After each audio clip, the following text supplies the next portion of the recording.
नमस्कार भाई, सभी लोगों को मोस्ट वेलकम है आज के सेशन में आप सभी लोगों का। संदीप, बिपिन, लक्ष्मी, राजेश, रविकांत, विमल, आराधना, लक्ष्मी, सुनील। कल की क्लास में मैंने आपको वेस्टर्न घाट और ईस्टर्न घाट के बारे में पढ़ाया था, राइट। आज उसी को कंटिन्यू करते हैं। और मैंने कल आपको बताया था कि पश्चिमी घाट जो है उसकी सबसे ऊंची चोटी का क्या नाम है, पूर्वी घाट की सबसे ऊंची चोटी का नाम क्या है। तो आपका आंसर क्या होगा? जिंघा गाड़ा। तो पहला पॉइंट आप लिखोगे आज की क्लास में।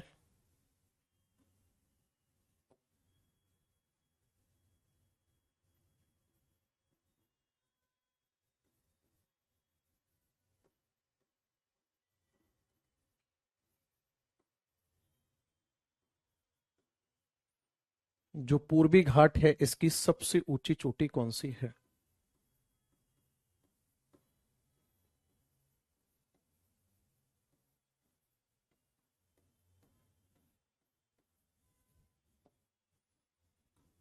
तो इसकी सबसे ऊंची चोटी का नाम क्या है? इसका नाम है जिंघा गाड़ा। ऊंचाई है इसकी 1690 मीटर। बस। बराबर है। क्लास लाइव है ना आपकी? कमेंट करना। अब एक मैप पर फिर से समझ लेते हैं इस वाले पॉइंट को, देखो ध्यान से।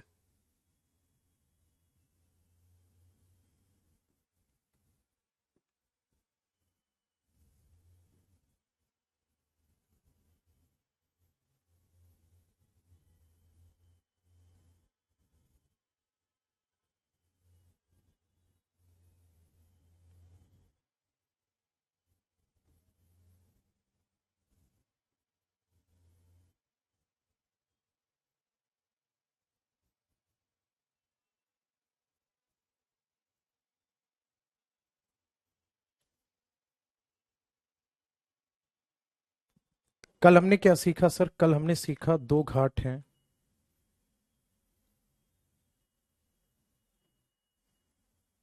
एक घाट ये है, एक घाट ये है।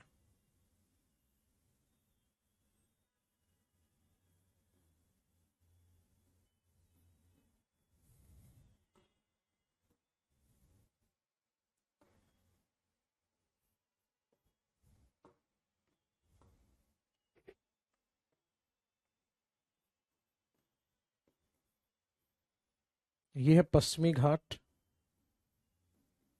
और ये है पूर्वी घाट। ठीक है।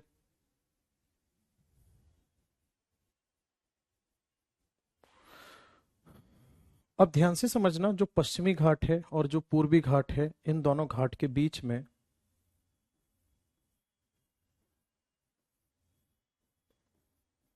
यहां एक माउंटेन है। इस माउंटेन को क्या कहा जाता है? तो आपका आंसर होगा, इस माउंटेन को नाम दिया जाता है नीलगिरी।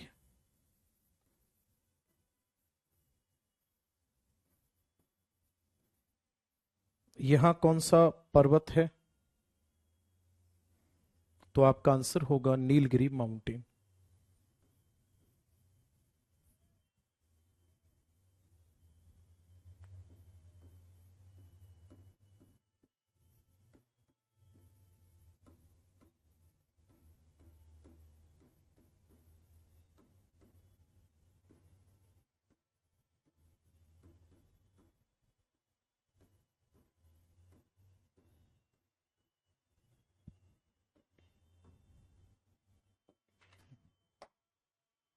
नीलगिरी पर्वत है। ठीक है। इस नीलगिरी पर्वत की अगर मैं बात करूंगा तो ये कहां पर स्थित है? तो देखो, ये पश्चिमी घाट, ये पूर्वी घाट, दोनों घाट यहां आकर मिल रहे हैं, हाँ या ना? तो मैं लिख सकता हूं यहां पे ये कहां पर स्थित है। आपका आंसर होगा ये है पूर्वी घाट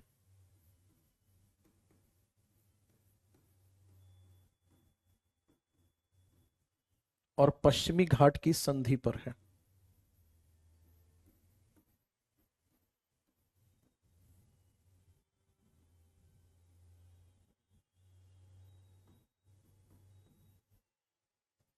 पूर्वी घाट और पश्चिमी घाट की संधि पर है।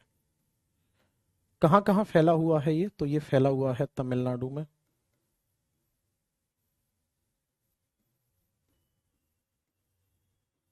केरल में, कर्नाटक में। 3 राज्यों में फैला हुआ है। आगे अगर मैं बात करूंगा नीलगिरी की, तो ध्यान से समझना इसकी सबसे ऊंची चोटी कौन सी है नीलगिरी की?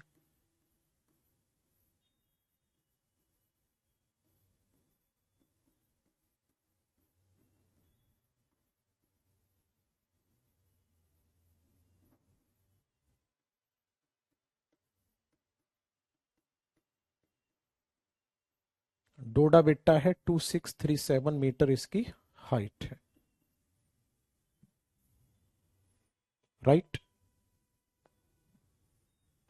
और ये नीलगिरी क्यों कही जाती है? क्योंकि यहां फूल हैं।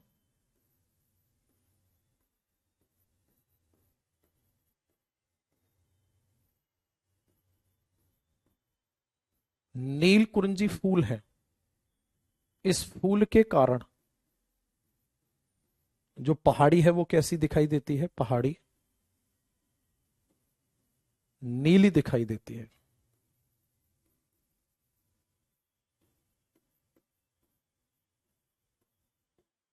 पहाड़ी कैसी दिखाई देती है इसके कारण? नील कुरिंजी फूल के कारण ऐसी दिखाई देती है। बराबर है यहां तक? चलो, अब इसी नीलगिरी पर्वत से और नीचे आएंगे। जैसे मानकर चलो ये नीलगिरी पर्वत है, तो दूसरे नंबर पर एक और माउंटेन आएगा। इस माउंटेन का नाम है अन्नामलाई।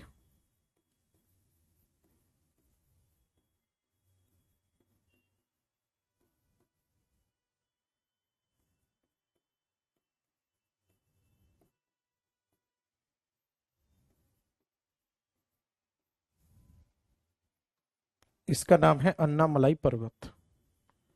ये कहां पर है? पहली बात तो नीलगिरी के दक्षिण में है।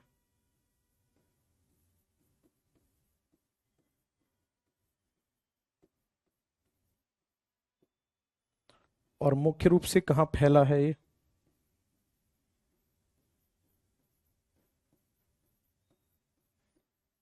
तो मुख्य रूप से केरल में है ना?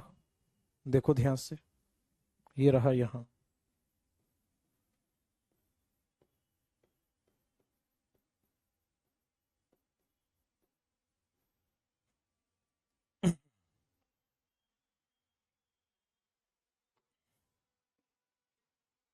नेक्स्ट अगर मैं बात करूंगा, तो जो अन्नामलाई पर्वत की सबसे ऊंची चोटी है, इसका नाम क्या है?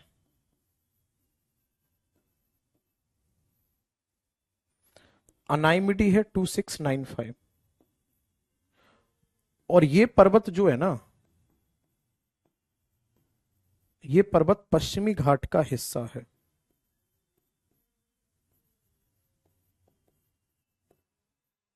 किसका हिस्सा है? पश्चिमी घाट का हिस्सा है। ठीक है ना? ये पर्वत जो है किसका हिस्सा है? पश्चिमी घाट का हिस्सा है। इस पर्वत से और नीचे जाएंगे यहां पे, तो क्या मिलेगा? यहां मिलती है इलायची पहाड़ी।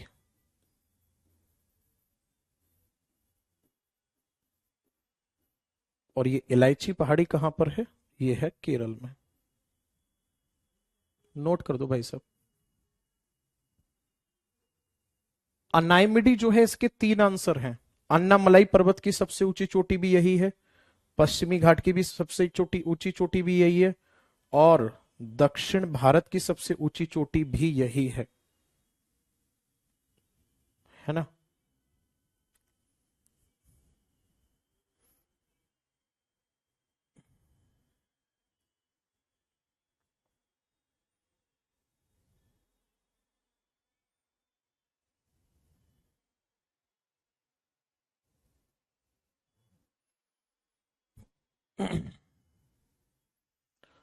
जो इलायची पहाड़ी है, इसी को इंग्लिश में कार्डेमम लिखा जाता है।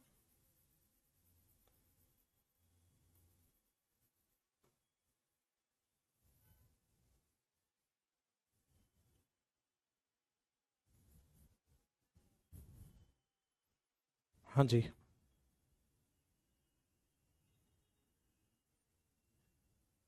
हो गया।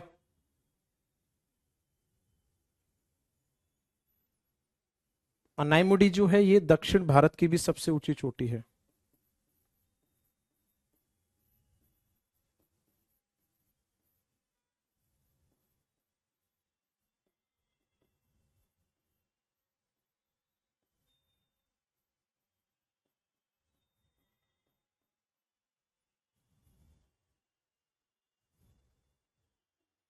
हो गया यहां तक।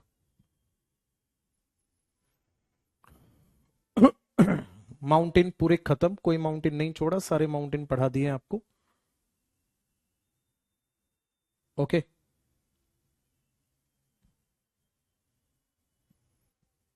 अब चलो नया चैप्टर आज की क्लास में शुरू करते हैं। चैप्टर का नाम है क्या? चैप्टर का नाम है प्लेट्यू ऑफ इंडिया।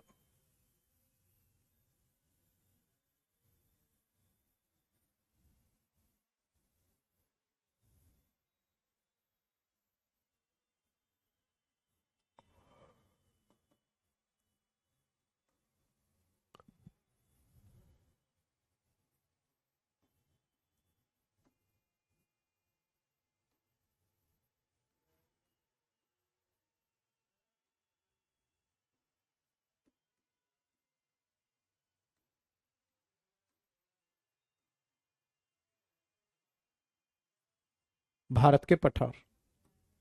क्या होता है पठार? पठार की अगर मैं बात करूंगा तो ये होता है समतल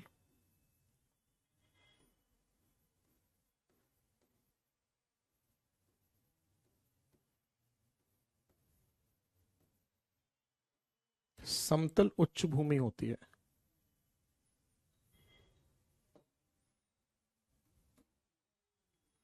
कौन कौन से पठार कहाँ कहाँ स्थित हैं भारत के? देखो ध्यान से अब।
ये हैं भारत के पठार।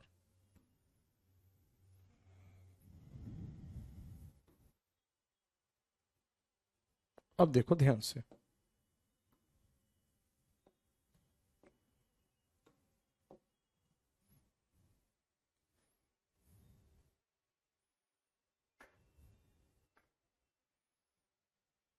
एक एक करके समझते हैं।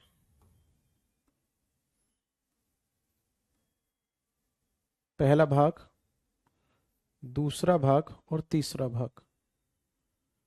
इन दोनों, अगर इन तीनों को मिला दिया जाए तो क्या बन जाता है सर? इन तीनों को मिलाने पे बनता है दक्कन का पठार।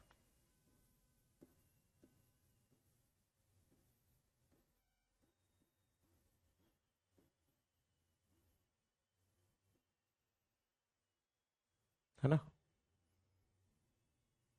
दक्कन का पठार जो है ये सबसे,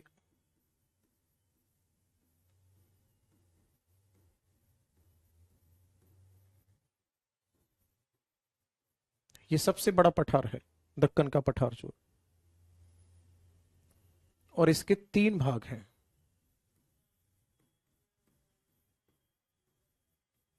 एक दो तीन है ही है।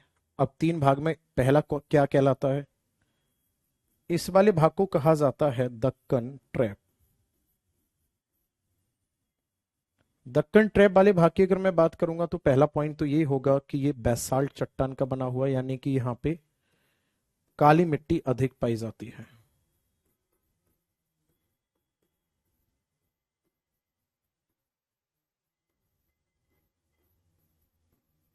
यहाँ पे क्या है? काली मिट्टी अधिक है। दूसरा होगा इसी दक्कन के पठार में कहां कहां फैला हुआ है ये, तो आपका आंसर होगा गुजरात है ना, महाराष्ट्र है, गुजरात है, महाराष्ट्र है, उधर एमपी है, राजस्थान है, इतनी जगह फैला हुआ है। दूसरा वाला जो भाग है इसको क्या कहा जाता है? इसको कहा जाता है कर्नाटक पठार। इसकी क्या विशेषता है कर्नाटक पठार की? तो जो कर्नाटक का पठार है यहाँ पे सर क्या पाया जाता है? यहाँ पर लौह अयस्क पाया जाता है।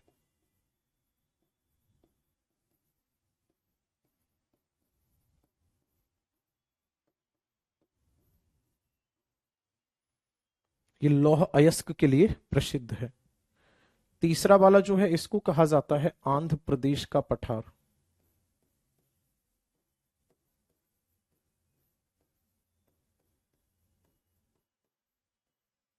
आंध्र प्रदेश का जो पठार है ये किसके लिए प्रसिद्ध है? यहाँ पे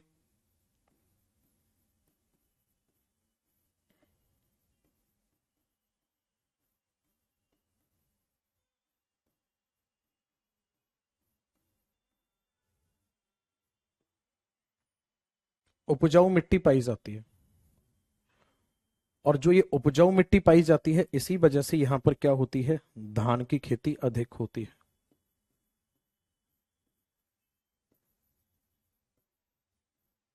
ठीक है ना, यहाँ पे क्या होता है?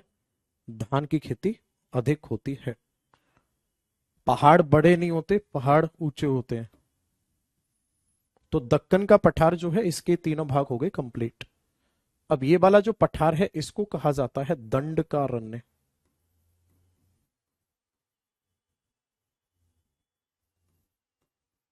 दंड का अरण्य पठार, ये दंडकारण्य पठार कहां पर है? तो आपका आंसर होगा ये उड़ीसा में स्थित है। यहां पे खनिज पाए जाते हैं।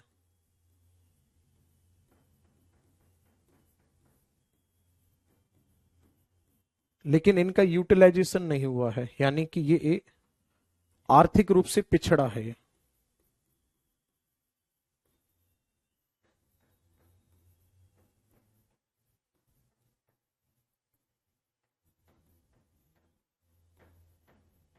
आर्थिक रूप से पिछड़ा क्षेत्र है।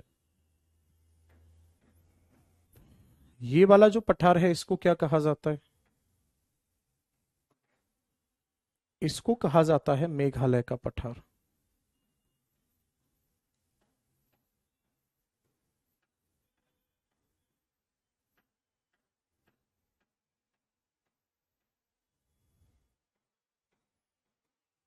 जो मेघालय का पठार है ना,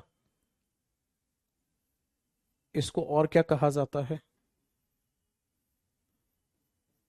कार्बी एलोंग पठार भी कहा जाता है ना। किस लिए खास है ये? तो इसमें खास बात ये है इस पठार में कि ये वाला जो पठार है भाई साहब यहाँ पे ये वर्षा अत्यधिक कराता है।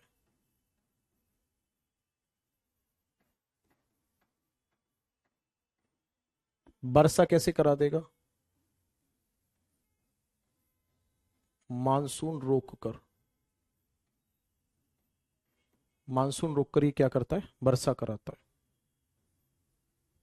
ठीक है, अब आ जाओ इस वाले पठार पे। ये कौन सा पठार है?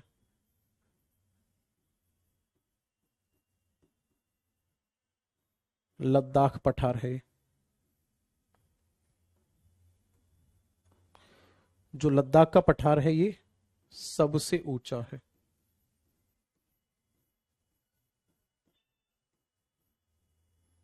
सबसे ऊंचा और शुष्क पठार है, मतलब वर्षा नहीं होती है। 10 मिनट का टाइम है, पूरा नोट कर दो। नोट करो जल्दी से।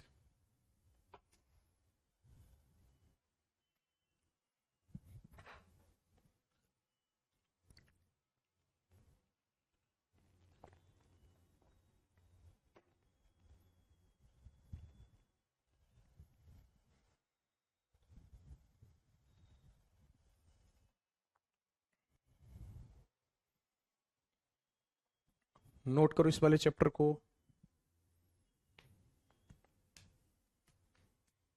मलनाद किसे कहते हैं? पढ़ाया होगा तुझे किसी बैच में। सच सच बता, पढ़ाया या नहीं पढ़ाया? कर्नाटक के पठार के पास की जो उच्च भूमि है उसी को मलनाद कहा जाता है।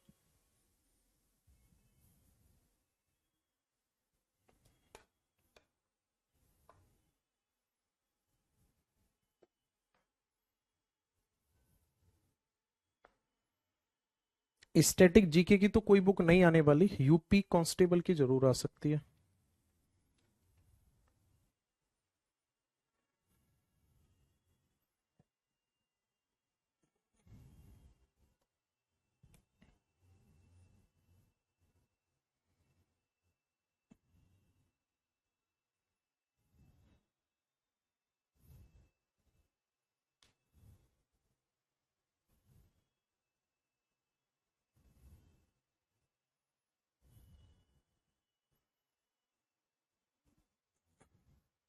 हो गया, चलो।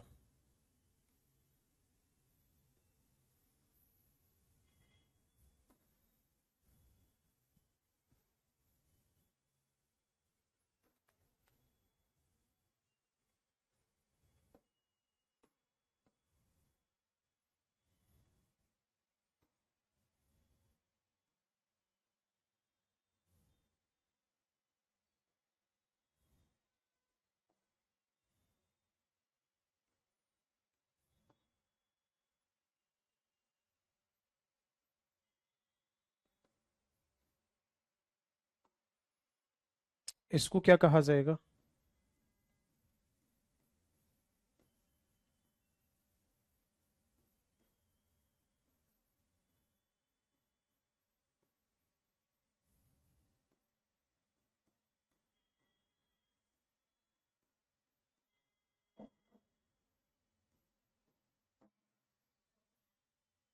छोटा नागपुर पठार। ये कहां कहां पर फैला हुआ है? झारखंड में, पश्चिम बंगाल में, बिहार में, उड़ीसा में। ठीक है, इसकी अगर मैं बात करूंगा तो यहाँ पे खनिजों के अधिक भंडार पाए जाते हैं।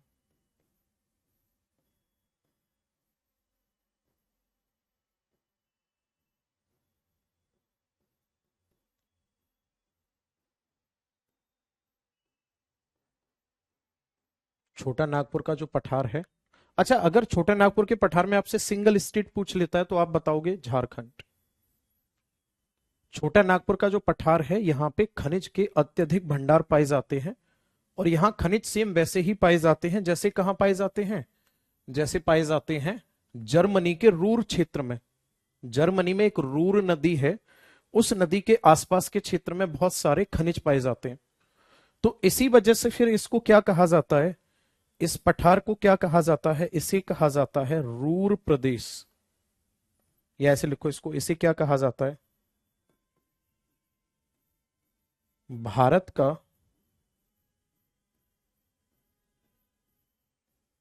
रूर प्रदेश कहा जाता है।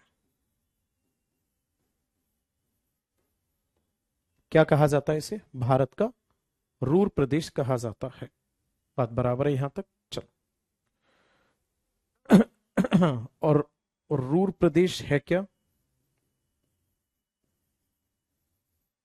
जर्मनी का स्थान है।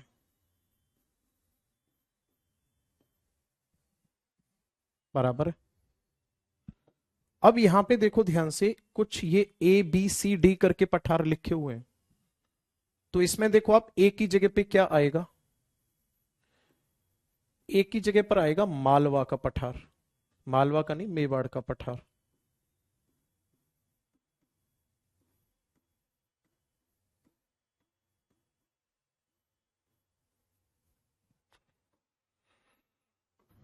जो मेवाड़ का पठार है, ये कहां पर फैला हुआ है?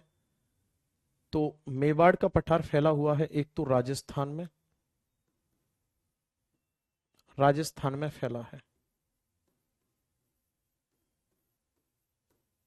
और किसके पास में है ये?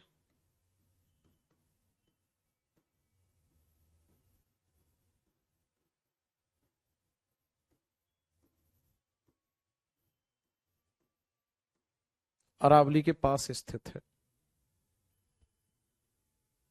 मेवाड़ के पठार के बाद फिर एक और पठार आता है यहीं पे, कौन सा?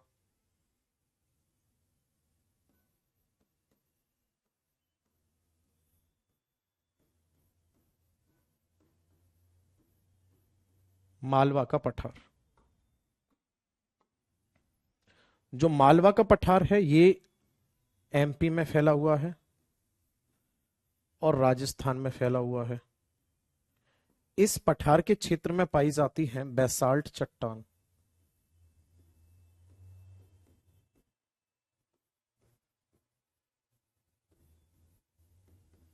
बेसाल्ट चट्टान पाई जाती है, इसी वजह से यहां काली मिट्टी मिलती है। यहां पर क्या होता है? काली मिट्टी प्राप्त होती है। ठीक है। नदी कौन सी बहती है यहां पे? तो भाई साहब यहां पे चंबल नदी बहती है। कौन सी नदी बहती है? चंबल नदी बहती है। और चंबल नदी आपको अच्छे से पता है मृदा अपरदन के लिए प्रसिद्ध है। तो चंबल नदी जब मृदा अपरदन करती है ना, तो उस क्षेत्र को क्या कहा जाता है? बीहड़ कहा जाता है। इस चंबल नदी का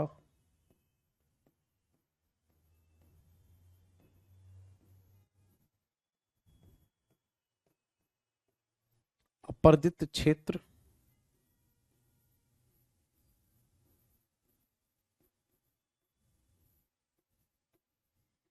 बीहड़ कहलाता है।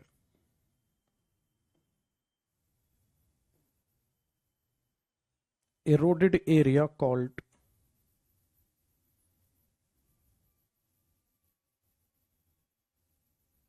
बैडलैंड। नोट करो। दो पठार और रह गए, फिर ये चैप्टर आपका हो जाएगा पूरी तरह से फिनिश।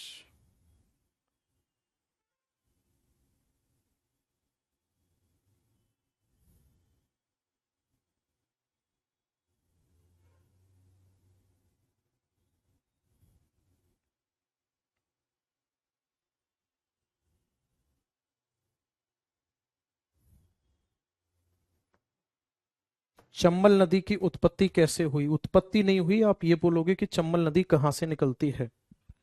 तो चंबल नदी जो है ये निकलती है, जनापाऊ पहाड़ी है कहां पे? इंदौर में। ये निकलती है इंदौर की जनापाऊ पहाड़ी से।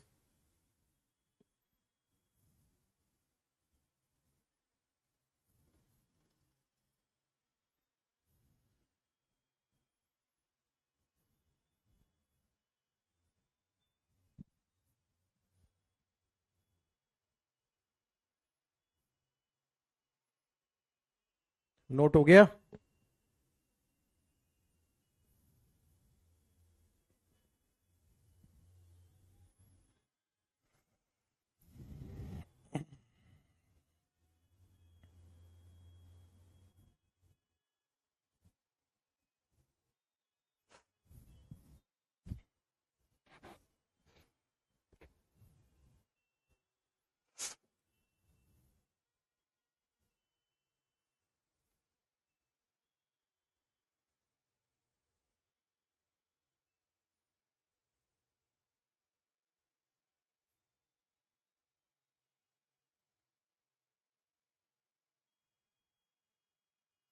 हो गया?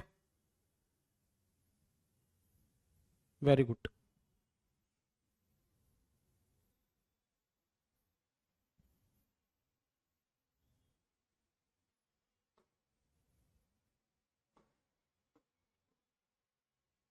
सी पार्ट में देखो, इसी का ये वाला जो पार्ट है देखो, इसको कहा जाएगा बुंदेलखंड।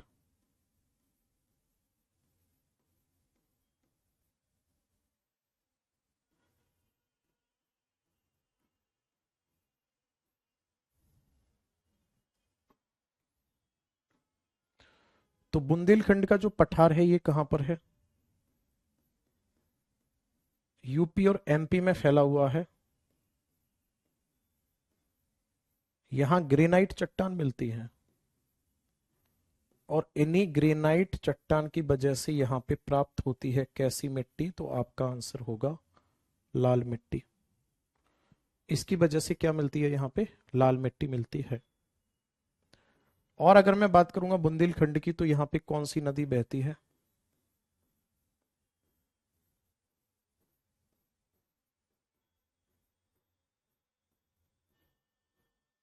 बेतवा नदी बहती है।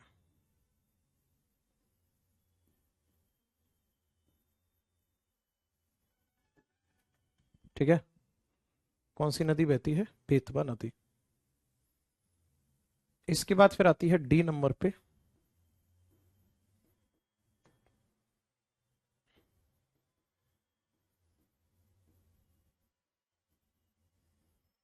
बघेलखंड का पठार। बघेलखंड के पठार की अगर हम बात करेंगे तो ये भी यूपी और एमपी में फैला हुआ है, और यहां पर केन नदी बहती है।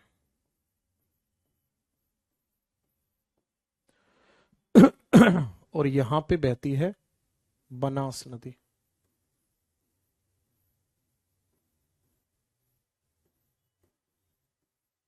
भारत के पठार हो गए पूरे। कोई भी क्वेश्चन कहीं से भी कैसे भी घुमा फिरा के पूछ ले, आप तुरंत इसको आंसर कर दोगे।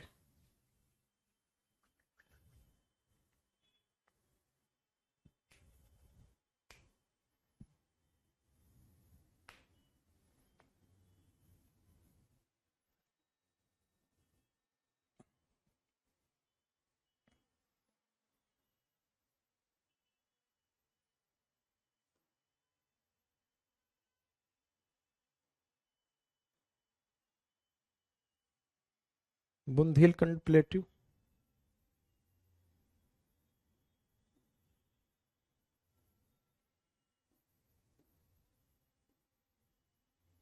बघेलखंड प्लेट्यू।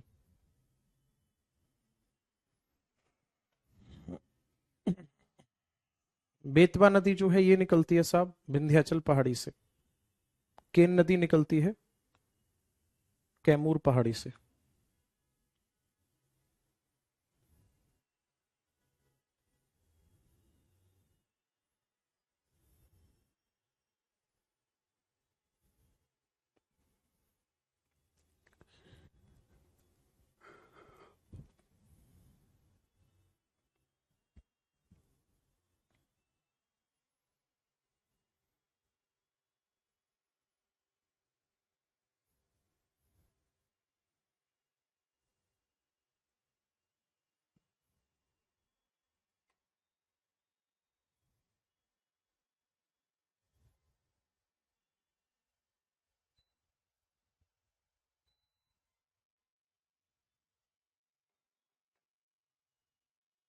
आज इतना ही रहने दीजिए। क्यों? पढ़ो पढ़ो चलो।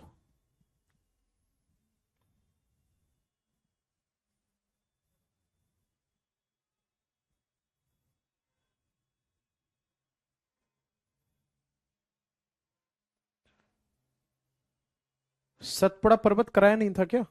चेक करना एक बार, सतपुड़ा पर्वत हुआ नहीं है?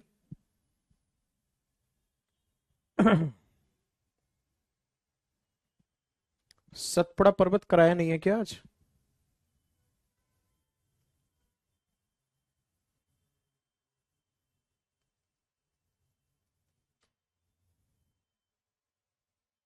देखो सतपुड़ा पर्वत और देख लो।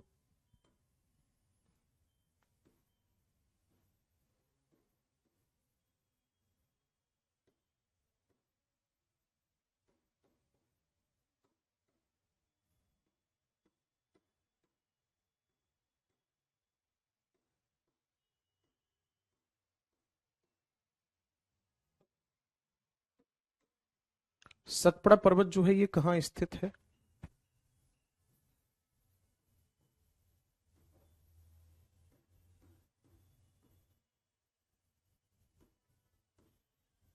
लोकेटेड इन साउथ, इंग्लिश में लिखने की जरूरत क्या है?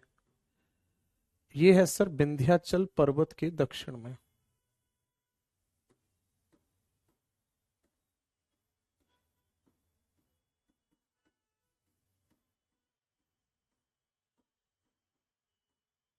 विंध्याचल पर्वत के दक्षिण में है। इसकी मुख्य पहाड़ी है, एक तो राजपीपला है, एक महादेव है, और एक मैकाल है।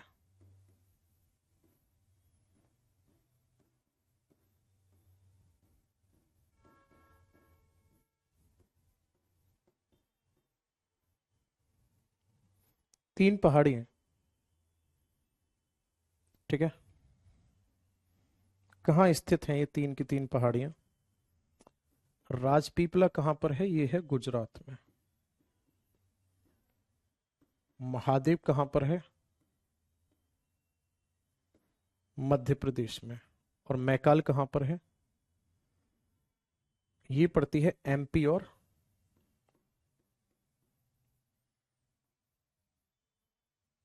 छत्तीसगढ़ के बॉर्डर पे। ठीक है, अब जो महादेव पहाड़ी है ये मुख्य पहाड़ी है।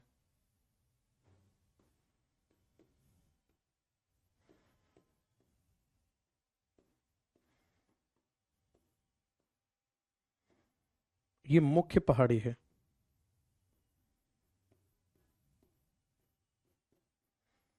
और इसकी चोटी है धूपगढ़।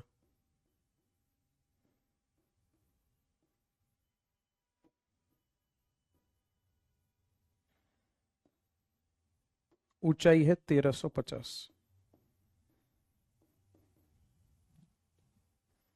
सतपुड़ा की अगर मैं बात करूंगा तो इस पहाड़ी के उत्तर में क्या है,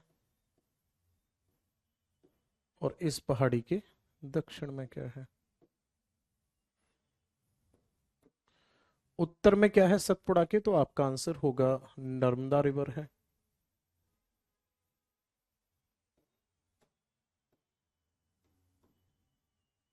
और दक्षिण में क्या है? तो आपका आंसर होगा ताप्ती रिवर।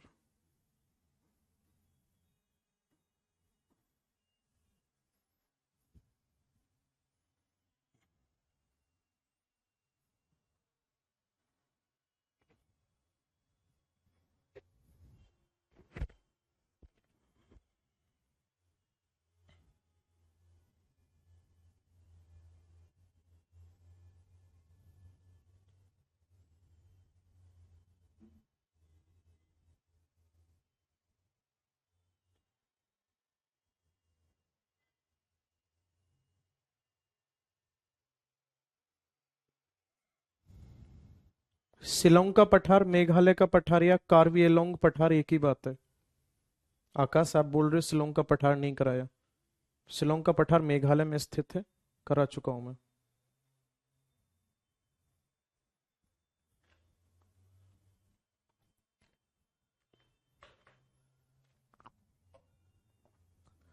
नागरकोल पहाड़ी जो है वो केरल में नहीं है, तमिलनाडु में है।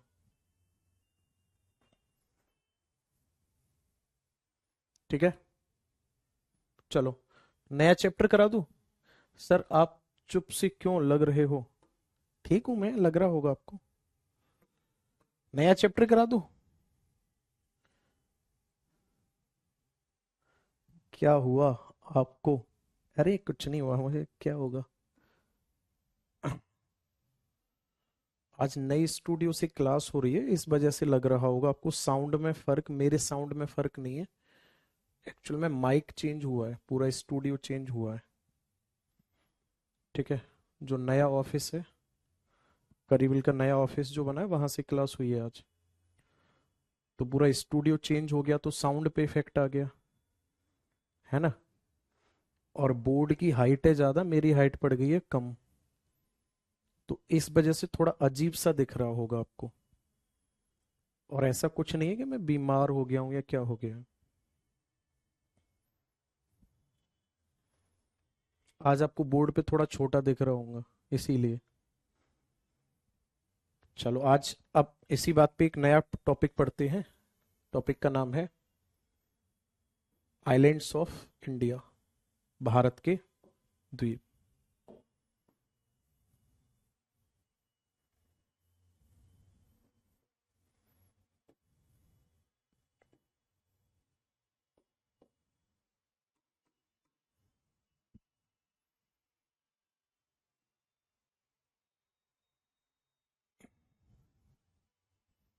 देखो, सबसे पहली बात, आइलैंड क्या होता है?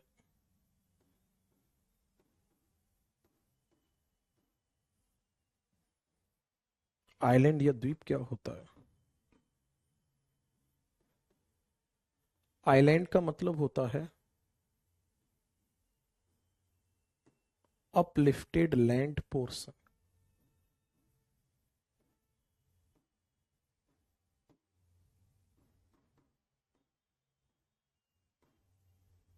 In water.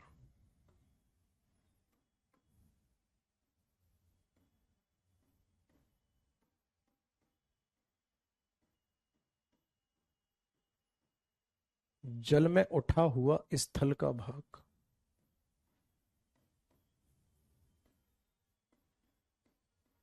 द्वीप कहलाता है ना? देखो ध्यान से, यानी कि ये कोई पानी वाला भाग है, और इस पानी वाले भाग में क्या होता है, यहां से स्थल यूं ऊपर की तरफ उड़ जाता है।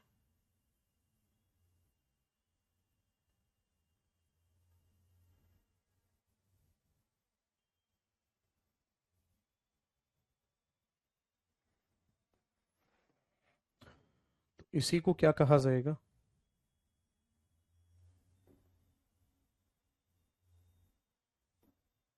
इसी को आइलैंड या द्वीप कहा जाएगा। ठीक है ना? इसी को क्या कहा जाएगा? आइलैंड या द्वीप कहा जाएगा।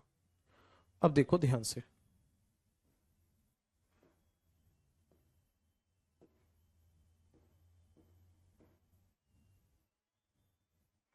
ये हमारे भारत का द्वीप है, इसका नाम क्या है? अंडमान निकोबार।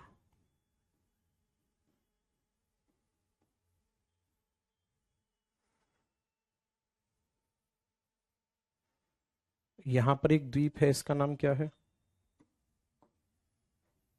इसका नाम है व्हीलर द्वीप। एक यहां पे आइलैंड है, इसका नाम क्या है? इसका नाम है पम्बन द्वीप। ठीक है? इस पूरे के पूरे एरिया में यहां जो मुंबई है, यहां पर ये आइलैंड है। इसका नाम क्या है? इसका नाम है सालसित द्वीप।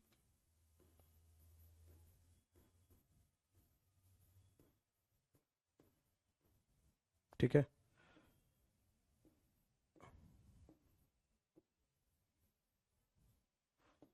और ये है लक्षद्वीप। तो ये दोनों द्वीप कहाँ के हैं? ये तो अरब सागर के हो गए। और एक दो तीन, ये तीन द्वीप कहाँ के हो गए? ये हो गए अंडमान निकोबार के। अब यहां पे एक चीज समझना आप, अगर आपसे ये पूछा जा रहा है कि भारत में द्वीपों की संख्या कितनी है ना, यानी कि हमारे इंडिया में आइलैंड जो है वो कितने हैं, तो इंडिया में जो आइलैंड है वो है 247, 247 है। अरब सागर में 43 हैं, जबकि बंगाल की खाड़ी में 204 है। और ये जो संख्या मैं लिख रहा हूं, ये संख्या किसकी है? ये है मुख्य द्वीप की। मुख्य द्वीप का मतलब जिसके ऊपर बारिश का कोई भी प्रभाव न पड़े। भाई कुछ आइलैंड ऐसे भी तो होंगे जो बारिश के मौसम में डूब जाते होंगे, तो उनको मुख्य द्वीप की श्रेणी में काउंट नहीं किया जाता है। बात बराबर है यहां तक? अब वैसे तो भारत में द्वीपों की संख्या 10,000 से भी ज्यादा है, लेकिन अगर आपसे ये पूछ लेता है कि मुख्य द्वीप कितने हैं, तो मुख्य द्वीप की संख्या जो है वो कितनी है? मुख्य द्वीप की संख्या 247 है। वैसे अगर देखा जाए तो द्वीपों की संख्या 10,000 से भी ज्यादा है। ठीक है, चलो। द्वीप हमेशा समुद्री ही होते हैं या फिर नदी द्वीप होगा, दो तरीके के होते हैं। आज के सेशन में इतना ही रखते हैं, बाकी कराते हैं कल।